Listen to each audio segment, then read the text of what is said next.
Hello students, welcome to my channel Tech Science. My name is Sir Zishan. Dear students, आज physics first year के chapter number 7 के exercise short questions को हम discuss करेंगे। आप अपने टेक्स्ट बुक को निकाल लें, वीडियो को पॉज करना चाहें तो आप पॉज कर सकते हैं तब तक, और पेज नंबर 158 को आप ओपन करें। देखिए क्वेश्चन नंबर 7.1 में हमसे कहता है कि name two characteristics of simple harmonic motion. Simple harmonic motion की दो कैरेक्टरिस्टिक्स के बारे में हमने बताना है। Basically first of all acceleration is directly proportional to displacement. तो ये हमारे पास फर्स्ट प्रॉपर्टी हो गई, acceleration is directly proportional to displacement. It is directed towards mean position, ये मीन पोजीशन की तरफ होता है। ये हमारे पास दूसरी कैरेक्टरिस्टिक्स हो गई। Characteristics number 3, total energy executing simple harmonic motion is always constant. Let's suppose हमारे पास जो एनर्जी टोटल है मीन्स टू से सम ऑफ पोटेंशियल एनर्जी और सम ऑफ काइनेटिक एनर्जी, ये स्टूडेंट्स क्या रहती है, कांस्टेंट रहती है। प्रॉपर्टी नंबर इसको हम 3 कह सकते हैं। Now moving toward property number 4, restoring force is directed towards mean position. Restoring force object को धकेल के वापस किस तरफ लाती है, मीन पोजीशन की तरफ लाती है। तो ये 4 प्रॉपर्टीज हमने लिखी एसएचएम की। 7.2, does frequency depends on amplitude of harmonic oscillator. क्या फ्रीक्वेंसी डिपेंड करती है एम्पलीट्यूड जो होता है हार्मोनिक ऑसिलेटर का उसके ऊपर? तो मैं कुछ फार्मूलाज लिखता हूँ स्टूडेंट्स। देखिए हमारे पास फार्मूला नंबर 1 में F इज इक्वल टू 1/2 पाई, ये पेंडुलम का केस लिख रहा हूँ, उसमें L/G होता है तो यहाँ पे क्या हो जाएगा, G/L। नेक्स्ट हम लिखते हैं मैस स्प्रिंग सिस्टम का टाइम पीरियड, उधर हमारे पास जो फ्रीक्वेंसी है ये इक्वल हो जाएगा F is equal to 1/2 pi square root K/M। अब इन दोनों रिलेशंस में आप देखें आपको कोई एम्पलीट्यूड के लिए वेरिएबल यूज होता दिखाई नहीं दे रहा, तो हम कहेंगे no, the frequency of oscillator do not depends upon amplitude of oscillation, क्योंकि फ्रीक्वेंसी में आपको कहीं पर एम्पलीट्यूड का कोई रिलेशन नजर नहीं आ रहा। The above expression show that the frequency of harmonic oscillator does not depend upon its amplitude. Now moving towards 7.3, can we realise an ideal simple pendulum. क्या अगर हम किसी पेंडुलम को आइडियल बना सकते हैं? तो इसका आंसर है नो, क्योंकि एक्चुअल वे में जो कंडीशंस होती हैं एक सिंपल पेंडुलम को आइडियलाइज करने के लिए वो एग्जिस्ट नहीं करती। वो कंडीशंस कौन सी हैं? A heavy but small metallic ball suspended from frictionless sport, मतलब जो स्पोर्ट है उसे क्या होना चाहिए डियर स्टूडेंट, पेंडुलम के केस में फ्रिक्शनलेस होना चाहिए। स्पोर्ट को क्या होना चाहिए, फ्रिक्शनलेस। ये जो स्ट्रिंग है इसको होना चाहिए वेटलेस और इनएक्सटेंसिबल, मतलब वेदर कंडीशंस की वजह से ना ये एक्सपैंड हो ना ये कॉन्ट्रैक्ट करे, और जब ये मूव करेगा बिटवीन दीज टू पोजीशंस तो रास्ते में जो हमारे पास एयर ड्रैग है वो भी क्या होना चाहिए, एब्सेंट होना चाहिए। एयर ड्रैग को भी एब्सेंट होना ज़रूरी है। तो ये हमारे पास 7.3 है, इसमें हमने ये कंडीशंस बताई हैं जो एक्चुअली एग्जिस्ट नहीं करती। So it is not possible, ये पॉसिबल नहीं है कि हम एक सिंपल पेंडुलम को रियल कंडीशंस में आइडियलाइज कर सके। अब चलते हैं हम क्वेश्चन नंबर 7.4 की तरफ, जिसमें हमसे कहता है What is the total distance traveled by an object moving with SHM in a time equal to its period if its amplitude is A? उसका एम्पलीट्यूड A है, इस बात को आपने याद रखना है। तो मैंने कहा इसका आंसर 4A होगा। कैसे 4A होगा हम उसको देखते हैं। देखिए ये एक स्पोर्ट बनाई हमने और ये हमारे पास एक इनएक्सटेंसिबल स्ट्रिंग है और ये हमारे पास फर्स्ट एक्सट्रीम पोजीशन और ये हमारे पास second extreme position. Student first of all mean position से ये मूव करता हुआ इधर आया तो कितना डिस्टेंस कवर हुआ, एम्पलीट्यूड A। यहाँ से वापस आया कितना कवर हुआ A, इधर से वापस इधर गया कितना कवर हुआ A, वापस आया कितना कवर हुआ A, 1 2 3 4, तो टोटल डिस्टेंस कितना हो गया हमारे पास इस पीरियड के लिए, 4A। Now moving toward next short question, does the 7.5 what happens to the period of simple pendulum if its length is doubled. इसके टाइम पीरियड को क्या होता है अगर जब हम इसकी लेंथ को बढ़ा देते हैं। What happens if the suspended mass is doubled, क्या होता है जब हम इसके मैस को बढ़ा देते हैं। पहले हम इसके लेंथ को बढ़ा के देखते हैं। 7.5 को हम स्टूडेंट्स डिस्कस करने लगे हैं। तो स्टूडेंट्स देखिए टाइम पीरियड का जो फार्मूला है वो है हमारे पास t is equal to 2 pi square root L by G। अब हम देखें लेंथ को बढ़ा रहे हैं तो हम इसको स्टूडेंट्स ऐसे लिख सकते हैं 2L bye G। T prime जब निकालें तो हमने लेंथ को डबल किया है तो यहाँ पे हम क्या लिख देंगे 2L। So students T prime हमारे पास किस चीज़ के इक्वल होगा, स्क्वायर रूट 2 को हम बाहर ले लेते हैं, यहाँ पे हमारे पास क्या बच जाएगा 2 pi square root L by G। तो इसको हमने कुछ इस तरीके से लिखा T prime is equal to square root 2 और ये वाला जो फैक्टर है वो किस चीज़ के इक्वल है, टी के इक्वल है। तो T prime is equal to square root T, मतलब जो टाइम पीरियड है लेंथ को डबल करने से एक्चुअल टाइम्स का स्क्वायर रूट 2 टाइम बढ़ जाएगी। अब हम देखते हैं मैस को। अब देखिए इस रिलेशन में हमारे पास मैस बिल्कुल नहीं है, सो हम लिखेंगे time period is independent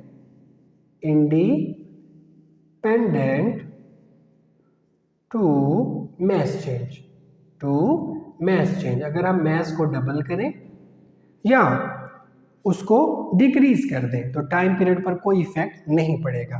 next question की तरफ चलते हैं स्टूडेंट्स। 7.6 होगा कि does the acceleration of a simple harmonic oscillator remain constant, क्या वो कांस्टेंट रहता है ड्यूरिंग इट्स मोशन, उसकी मोशन के दौरान।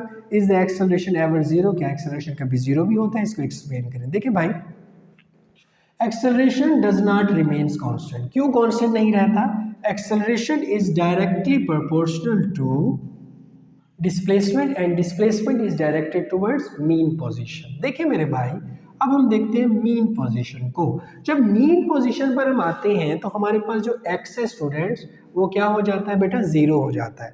तो जब x जीरो हो जाएगा तो हमारे पास एक्सेलरेशन भी क्या हो जाएगा, जीरो हो जाएगा। अब आते हैं एक्सट्रीम पोजीशन पे। एक्सट्रीम पोजीशन पे जब आप आते हो तो at extreme position x is equal to x naught, मतलब एम्पलीट्यूड के वो इक्वल होता है। तो एक्सेलरेशन क्या हो जाएगा स्टूडेंट्स, मैक्सिमम हो जाएगा। तो हमने कहना है कि मीन पोजीशन पे एक्सेलरेशन जीरो होता है, पहली बात। और दूसरी बात एक्सट्रीम पोजीशन पे एक्सेलरेशन मैक्सिमम होता है। और वो कहते हैं कि आपका भी एक्सेलरेशन कांस्टेंट भी होता है। देखिए student zero is also a constant, zero is also a constant. तो हम यहाँ पे रेफरेंस दे देंगे zero is also a constant, zero भी क्या है, कांस्टेंट है। तो हम इसको कह सकते हैं विद रिस्पेक्ट टू जीरो या zero taking as a constant, हम कह सकते हैं एक्सेलरेशन कांस्टेंट रहेगा कहाँ पर, मीन पोजीशन पर। स्टूडेंट्स आप इनको नोट करें, उसके बाद नेक्स्ट शार्ट क्वेश्चंस को हम डिस्कस करते हैं। 7.7 What is meant by phase angle? Does it define angle between maximum displacement and driving force? दो पार्ट है क्वेश्चन के। फेज एंगल बेसिकली एक एंगल होता है जो स्पेसिफाई करता है दो बातों को, डिस्प्लेसमेंट और डायरेक्शन ऑफ मोशन को उस पार्टिकल्स की जो सिंपल हार्मोनिक मोशन परफॉर्म कर रहा हो। It does not define angle between maximum displacement and driving force, ये नहीं डिफाइन करता सवाल का दूसरा पार्ट। बेसिकली अगर आप एक फिगर की मदद से इसको समझें तो ये हमारे पास सेंटर O हो जाता है और सेंटर से ये हमारे पास पॉइंट P हो जाता है। तो ये मूव करते हुए पोजीशन P1 पर आता है। तो OP हमारे पास रेडियस हुआ। जब ये पार्टिकल मूव करते हुए OP से पोजीशन OP1 पर पहुंचता है तो ये रेफरेंस हमारे पास OO1 होता है। तो जो दरमियान में एंगल बनता है थीटा, ये हमें दो इंफॉर्मेशन दे रहा है कि कितना डिस्प्लेसमेंट हुआ और किस डायरेक्शन में हमारे पास मोशन पार्टिकल ने परफॉर्म की। तो ये हमारे पास फेज की इंफॉर्मेशन है। 7.8 में कहता है कि under what condition does the addition of two simple harmonic motion produces resultant which is simple harmonic. कहता है दो मोशंस हो रही हैं और उन दो मोशंस में जो रिजल्टेंट प्रोड्यूस हो रहा है उसको भी सिंपल हार्मोनिक होना चाहिए। तो उसके लिए तीन कंडीशंस का सेटिस्फाई होना ज़रूरी है। फर्स्ट ऑफ ऑल, दोनों मोशंस पैरेलल डायरेक्शन में हो रही हों, दोनों की फ्रीक्वेंसी को सेम होना चाहिए और दोनों का जो फेज़ है वो कांस्टेंट हो, मीन्स टू से फेज़ डिफरेंस क्या हो, ज़ीरो हो। तो इन तीन कंडीशंस के होने से हमारे पास जो रिजल्टेंट है वो सिंपल हार्मोनिक मोशन हो जाएगा। नाउ मूविंग टू 7.8 के बाद 7.9, show that in simple harmonic motion acceleration is zero. Acceleration zero हो तो वेलोसिटी इज ग्रेटेस्ट, वेलोसिटी को ज़्यादा होना चाहिए, and velocity is zero when acceleration is greatest. दो बातों को प्रूव करते हैं 7.9 में कि अगर एक्सेलरेशन ज़्यादा है तो वेलोसिटी मिनिमम है, वेलोसिटी ज़्यादा है तो एक्सेलरेशन मिनिमम है। डियर स्टूडेंट्स, 7.9 में हमारे पास एट मीन पोजीशन, किस पोजीशन के ऊपर, मीन पोजीशन के ऊपर हम देखते हैं एक्सेलरेशन को, और स्टूडेंट किसको देखते हैं, वेलोसिटी को। एक्सेलरेशन मीन पोजीशन के ऊपर क्योंकि हमारे पास डिस्प्लेसमेंट ज़ीरो होता है, so a is equal to minus omega square x. Students, a is equal to minus omega square x. अब इस पॉइंट पे हमारे पास एक्स जो है वो ज़ीरो के इक्वल है, तो एक्सेलरेशन डियर स्टूडेंट्स हमारे पास क्या आ जाएगा, ज़ीरो आ जाएगा। आगे चलते हैं, अब आते हैं हम वेलोसिटी के ऊपर। v is equal to omega square root x naught square minus x square. अब इस केस में हमारे पास जो x है स्टूडेंट्स वो ज़ीरो है। अगर x ज़ीरो हो जाएगा तो v is equal to omega x naught square. So velocity is maximum at mean position and acceleration is minimum at mean position. अब चलते हैं हम एक्सट्रीम पोजीशन के केस की तरफ। जब हम एक्सट्रीम पोजीशन के केस को डिस्कस करते हैं तो एक्सट्रीम पोजीशन के ऊपर हमारे पास जो x है वो इक्वल होता है स्टूडेंट्स x नॉट के, मीन्स टू से डिस्प्लेसमेंट। तो एक्सेलरेशन इक्वल हो जाएगा minus omega square x naught, means to say extreme position पर एक्सेलरेशन मैक्सिमम होगा। अब वेलोसिटी को देखते हैं, omega square root x naught square, और x की जगह पर भी हम एक्स नॉट स्क्वायर पुट करेंगे तो आंसर क्या आ जाएगा, ज़ीरो, मीन्स टू से वेलोसिटी मिनिमम। तो कंक्लूड कर रहे हैं, मीन पोजीशन पर एक्सेलरेशन मिनिमम, वेलोसिटी मैक्सिमम, और एक्सट्रीम पोजीशन पे वेलोसिटी मिनिमम और एक्सेलरेशन मैक्सिमम। स्टूडेंट्स, इसके बाद नेक्स्ट शॉर्ट क्वेश्चन को हम डिस्कस करते हैं। 7.10 को लेक्चर के लास्ट में डिस्कस करता हूँ। 7.11 को देखें। Explain the relation between total energy, potential energy and kinetic energy of a body oscillating simple harmonic motion. ये शॉर्ट क्वेश्चन नंबर हमारे पास 7.11 है।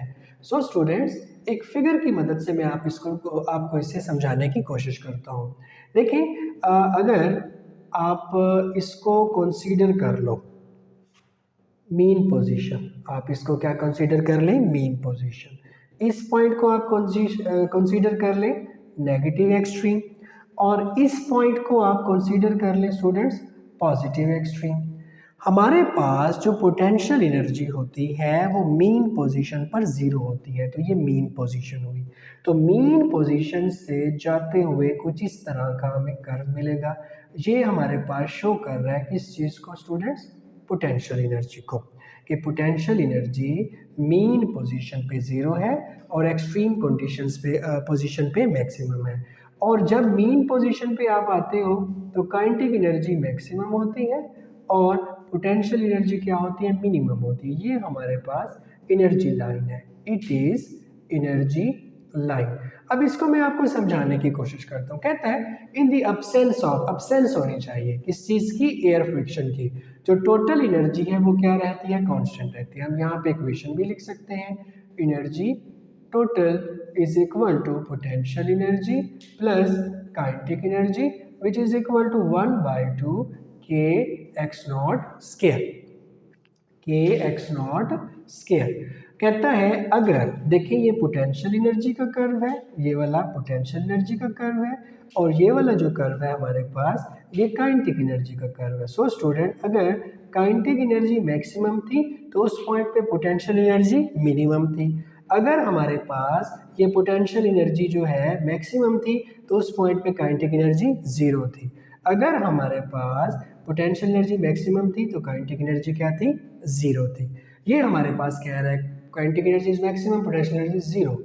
मीन पोजीशन के ऊपर पोटेंशियल एनर्जी ज़ीरो होती है, काइनेटिक एनर्जी मैक्सिमम होती है, और एक्सट्रीम पोजीशन पर हमारे पास काइनेटिक एनर्जी ज़ीरो होती है, पोटेंशियल एनर्जी मैक्सिमम होती है। ये हमारे पास 7.11 था।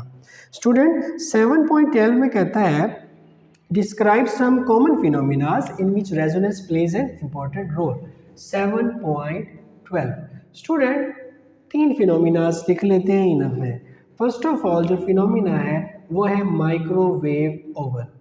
माइक्रोवेव ओवन, ओवन के अंदर आप क्या करते हो? इसको इस्तेमाल करते हो रेजोनेंस को। नंबर 2 पे रेडियो ट्यूनिंग, रेडियो को जो ट्यून किया जाता है उसके अंदर भी आप किसको इस्तेमाल करते हो? रेजोनेंस को इस्तेमाल करते हो। नंबर 3 म्यूजिकल इंस्ट्रूमेंट्स जो होते हैं उनके अंदर भी रेजोनेंस जो है बहुत ही इम्पोर्टेंट रोल प्ले करती होती है। 7.12 था।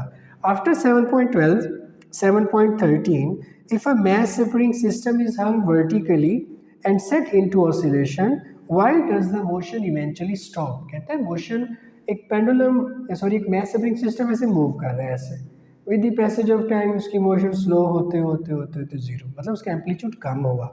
कहता है जब उसको वर्टिकली डाउनवर्ड वो मोशन परफॉर्म कर रहा है, एक मैस स्प्रिंग सिस्टम ऐसे मोशन परफॉर्म कर रहा है, तो with the passage of time ये एक्सट्रीम पोजीशंस हैं उनकी और ये उसकी मीन पोजीशन है, वो दोबारा मूव करते हुए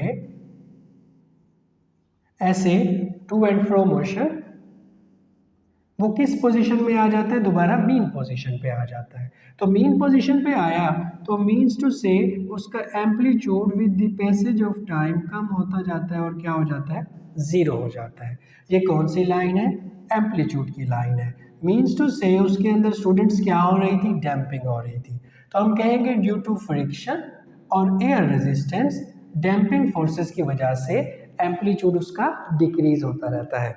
हमने स्किप किया था 7.10 को, एक रिलेशन दिया हुआ है, हमने बताना है कि किस किस चीज़ को ये शो कर रहा है। सो स्टूडेंट्स आप देखें A is equal to minus omega square x.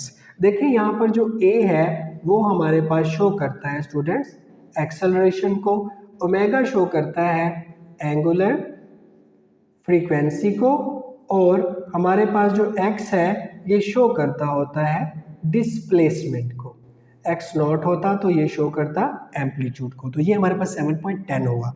After 7.10 हमारे पास रिलेशन है y is equal to a sine omega t plus 5। अब इसको हम स्टडी करते हैं। ये हमारे पास है एम्पलीट्यूड, इट इज एम्पलीट्यूड। ये हमारे पास हो जाएगा फेज, ये हमारे पास हो जाएगा इनिशियल फेज, ये हमारे पास हो जाएगा इंस्टेंटेनियस